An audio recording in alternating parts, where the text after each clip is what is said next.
नमस्कार दोस्तों, स्वागत है आप सभी का। मैं हूं मुकेश। दोस्तों, आज हम रीजनिंग का एक टॉपिक पढ़ेंगे जो कि कैलेंडर के अंतर्गत आता है। तो क्या है वो टॉपिक कि एग्जाम में कई बार ऐसा सवाल हमसे पूछा जाता है कि कोई भी तारीख हमें दे रखी है, कोई भी डेट दे रखी है और हमें उस डेट का वार जो होता है, दिन जो होता है, वो फाइंड आउट करना है, वार ज्ञात करना पड़ता है। जैसे कि उस दिनांक को कौन सा वार था, सोमवार था, मंगलवार था या बुधवार था, जो भी है वो हमें ज्ञात करना पड़ता है। तो मैं आपको एक छोटा सा फॉर्मूला बताऊंगा। उस फॉर्मूले के अनुसार आप आसानी से कुछ ही सेकंडों में दी गई डेट का वार निकाल सकते हैं। तो कैसे ज्ञात करेंगे देखिएगा। एक सूत्र होता है, वो होता है x plus Y plus code plus दिनों की संख्या। ये एक सूत्र होता है, बड़ा ही आसान सा सूत्र है ये, और इसके द्वारा उतनी ही आसानी से हम किसी भी दी गई डेट का हम वार ज्ञात कर सकते हैं। चाहे वो डेट बहुत पहले की हो, चाहे वो बहुत भविष्य की डेट हो, आने वाली डेट हो, तो किसी भी डेट का हम ज्ञात कर सकते हैं। तो सबसे पहले तो मैं आपको ये बताऊंगा कि x का मान क्या होता है, y का मान क्या होता है, कोड का क्या होता है, दिनों की संख्या कैसे निकालते हैं। तो मैं आपको डायरेक्टली एक सवाल के माध्यम से आपको बताना चाहूंगा। देखो, मान लो हम हमारे स्वतंत्रता दिवस की डेट निकालना चाहते हैं। जैसे 15 अगस्त 1947 की हम डेट निकालना चाहते हैं कि इस डेट को कौन सा वार था। ठीक है, तो कैसे निकालेंगे देखो। तो इस सूत्र के अनुसार निकालेंगे हम तो सबसे पहले मैं x का मान निकालना आपको बताता हूं कि x का मान कैसे निकालेंगे। गौर करिएगा आप। तो x का मान निकालने के लिए सबसे पहले ये देखो आप कि जो सन दे रखा है वो सन कौन सा है, वर्ष कौन सा है। तो आप देख सकते हो 1947 है। इस 1947 में से आप एक घटा दो, यानी एक कम कर दो, तो कितना आएगा बताओ, 1946।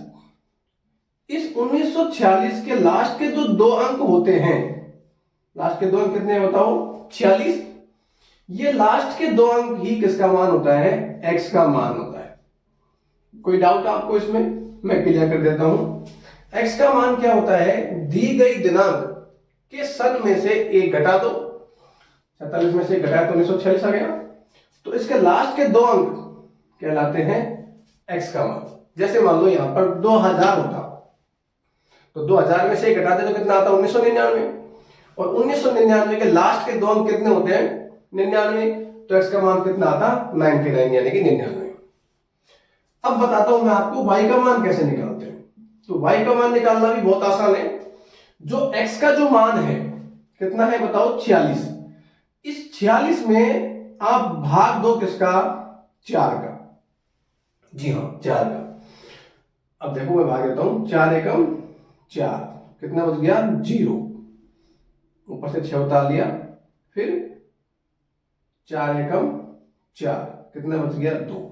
यानी कि अब और भाग नहीं जा सकता। तो यहां पे शेषफल चाहे कितने बचे, शेषफल से हमारा कोई मतलब नहीं है। आप ये देखो कि भाग कितनी बार गया, भागफल क्या है। तो देख सकते हो आप, भागफल कितना आया, 11। तो ये जो भागफल होता है, जो 4 का भाग देने पर प्राप्त होता है, किसमें भाग देने पर प्राप्त होता है, x के मान में। तो ये भागफल जो होता है यही कहलाता है y का मान। ठीक है। अब आप में से कई ऐसे पूछते हैं मेरे से कि सर एक बात बताओ, यदि यहां पर साल होता कितना, 2000 होता, नहीं सॉरी 2001 होता, मान लो कितना होता, 2001। मैं इधर लिख देता हूं, मान लो 2001 होता। ठीक है, तो x का मान तो कितना आता, देखो x का मान तो आता 2000 में से एक में से हमने एक घटा दिया तो कितना आया, 2000।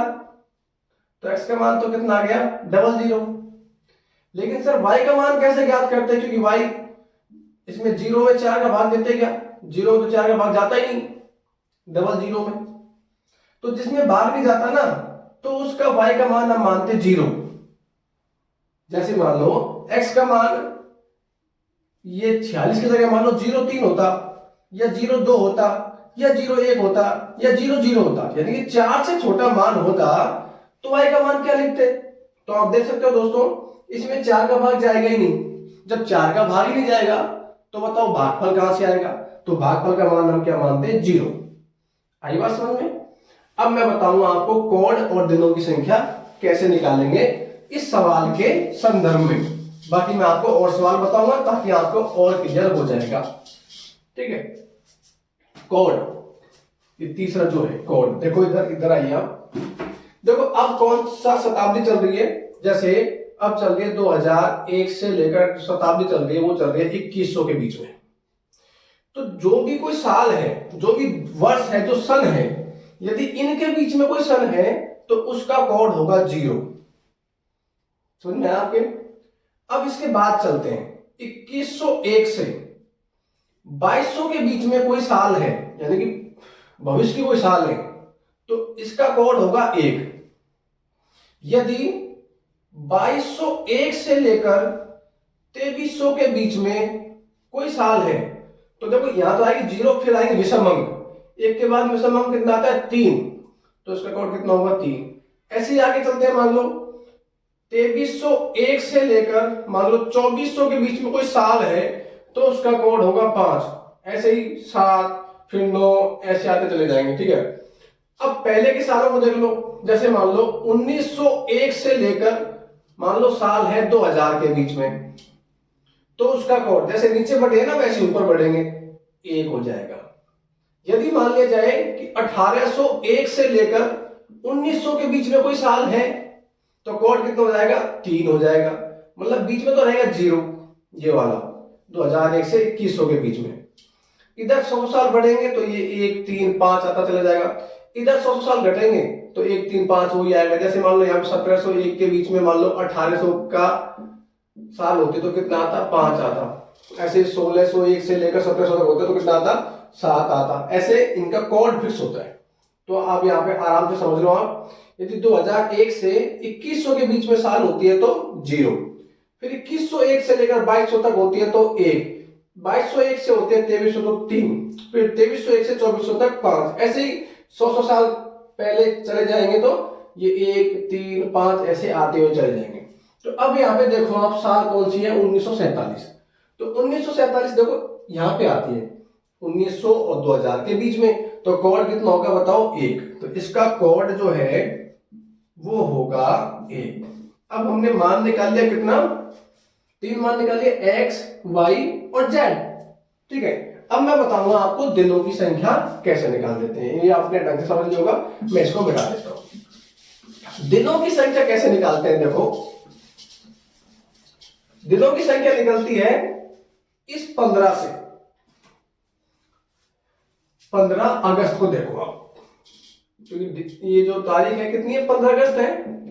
देखो अब 15 अगस्त से हम दिनों की संख्या कैसे निकालेंगे, तो देखो जनवरी से गिनो आप, जनवरी में कितने दिन होते हैं बताओ 31 दिन होते हैं।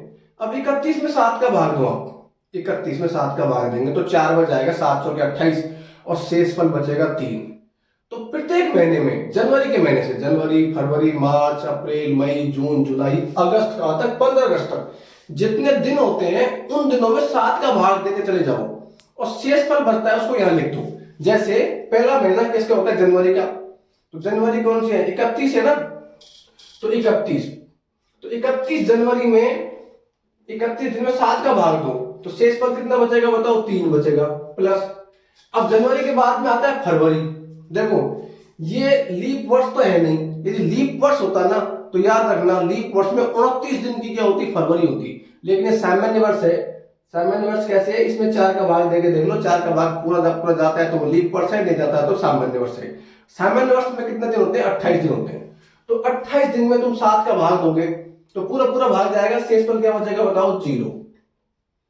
जनवरी होगी, फरवरी होगी, मार्च में फिर 31 दिन होते हैं, 31 में 7 का भाग दो, शेष फल कितना बचेगा 3। देखो यहाँ पे शेष फल की बात कर रहा हूं मैं, लिखते चले जाओ। फिर मार्च में जनवरी, फरवरी, मार्च, अप्रैल में फिर 30 दिन होते हैं, शेष फल कितना बचेगा 2। अप्रैल के बाद में मई में 31 दिन होते हैं, फिर शेष फल बचेगा 3। जून में फिर 30 दिन होते हैं, देखो जनवरी, फरवरी, मार्च, अप्रैल, मई, जून में फिर 30 दिन होते हैं, शेष फल 2 बचेगा। जुलाई में कितने दिन होते हैं 31, फिर 7 का भाग दो, शेष फल कितना बचेगा बताओ 3 बचेगा प्लस। अब आ गया अगस्त, अगस्त में कहां पर रुकाना है 15 अगस्त तक, यानी कि 15 दिन तक। अब 15 में आप 7 का भाग दो, कितने बार जाएगा बताओ? 2 बार जाएगा और शेष फल बचेगा 1, तो 1 को यहाँ पे लिख दो, जितनी तारीख है वहां तक, आगे नहीं गिनना। अब इनको जोड़ दो आप, देखो 3 और 0 3, 3 और 3 6 और 2 8 और 3 11 और 2 13 और 3 16 और 1 17, कितना होता है? 17। टोटल कितना आ गई? अब इसमें भी 7 का भाग दो हम, 17 में भी किसका भाग दो? 7 का। देखो मैं देता हूं, 17 में मैंने भाग दिया 7 का, तो 7 दूनी 14, शेष फल कितना बच गया? 3। अब ये होगा दिनों की संख्या, दिनों की संख्या। तो आपने दिनों की संख्या निकाल ली, कितनी हो गई? 3। ठीक है, अब इस सूत्र में रख दो आप, मैं रखता हूं। देखो x का मान कितना आया? 46, y का मान कितना आया? 11, कोड का मान कितना आया? 1, और दिनों की संख्या कितनी आई? 3। अब इनको जोड़ दो आप, तो देखो कितना होता है? 6 और 1 7, 7 और 1 8, 8 और 3 11 का, 1 का हासिल 1, 4 और 1 5 और 1 6, 61। अब ये 61 आया। अब इस 61 में भी आप भाग दो किसका? 7 का। इनको जोड़ा ना हमने, ये क्या निकाला है मैंने? इसमें सबका मान रख दिया मैंने। ये किसका संख्या है? x का मान, ये y का मान, ये कोड, ये दिनों की संख्या, कितना है? 61। अब 61 में भी आपको देना है 7 का भाग, तो मैं 7 का भाग दे के बताता हूं आपको। तो देखो 61 में मैं देता हूं 7 का भाग, तो 7 8 56, ठीक है। देखो कितना बचेगा बताओ? 5 बच गया, घटाएंगे तो, यानी कि अब ये जो शेषफल बचा ना, ये हमारा उत्तर होगा 5वां दिन। 5वां दिन किसका? हफ्ते का, सप्ताह का 5वां दिन जो होगा हमारा आंसर होगा। तो सप्ताह का 5वां दिन कौन सा होता है? देखो पहला दिन होता है सोमवार, मंगलवार, बुधवार, गुरुवार और शुक्रवार, यानी कि 5वां दिन शुक्रवार है। इसका मतलब ये हुआ कि 15 अगस्त 1946 के दिन कौन सा वार होगा? शुक्रवार होगा। अब आपको और बेटर ढंग से क्लियर करने के लिए एक सवाल मैं आपको आराम से और बताता हूं। देखो अभी पहला सवाल किया तो आपको लगा कि बहुत लंबा प्रोसेस है, लेकिन इतना लंबा नहीं है। जब आप प्रैक्टिस करोगे तो बहुत आसान हो जाएगा। एक सवाल मैं आपको और बताता हूं, आप देखिए। 4 जुलाई 2009 ये तारीख हमको दे रखी है, डेट दे रखी है, इसका वार हम ज्ञात करते हैं। बड़ा ही आसान है। देखो सबसे पहले मैं x का मान निकालना बताऊंगा आपको। x का मान कैसे निकालते हैं? ये 2009 है ना, इसमें से 1 कम कर दो तो आएगा 2008, और 2008 जो होता है उसके लास्ट के 2 अंक यानी कि 08, ये किसका मान होता है? x का। अब मैं मान याद करता हूं y का। तो y का मान कैसे याद करते हैं, याद रखना, ये बहुत विशेष है।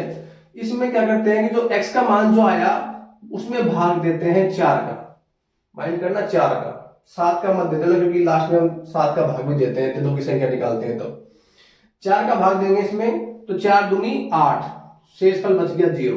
शेषफल से हमारा कोई मतलब नहीं है, ये भागफल से मतलब है। जितनी बार भाग जाता है, याद रखना, यहाँ पे भाग पूरा जाए या नहीं जाए उससे कोई फर्क नहीं पड़ता, लेकिन भागफल जितना आया ना पूरा पूरा, वो हमारा होता है y का मान। ठीक है, अब निकालते हैं कोड। कोड थोड़ी देर पहले मैंने आपको सारणी बताई थी। उस सारणी में बताया था कि सन 2001 से लेकर 2100 तक जितने भी साल हैं, जितने भी वर्ष हैं, उनका कोड कितना होता है? 0। ठीक है, अब निकालते हैं दिनों की संख्या। तो दिनों की संख्या कैसे निकालेंगे? दिनों की संख्या हमको निकाल के देगी 4 जुलाई। 4 जुलाई निकाल के देगी हमें दिनों की संख्या। अब जनवरी से लेकर 4 जुलाई तक काउंटिंग करेंगे। देखो कैसे, जनवरी में कितने दिन होते हैं? 31। 31 में भाग देंगे 7 का। देखो मिक्स मत कर देना, यहाँ पे कहीं आप 7 का भाग दे दो, y के मान निकालेंगे। y का मान में 4 का भाग देते हैं, इसमें 7 का भाग देंगे। देखो इधर जनवरी शुरू करते हैं, जनवरी में 31 दिन होते हैं, 31 में 7 का भाग दो आप, तो 7 चौके 28, शेषफल कितना बचा? 3, तो वो यहां लिख दो। फिर आ जाओ फरवरी पर। देखो ये लीप वर्ष नहीं है, सामान्य वर्ष है 2009। कैसे पता किया? 4 का भाग दिया, इसमें 4 का पूरा पूरा भाग नहीं जाता है, तो लीप वर्ष नहीं है और सामान्य वर्ष है ये। तो सामान्य वर्ष में कितने दिन होते हैं? 28 दिन।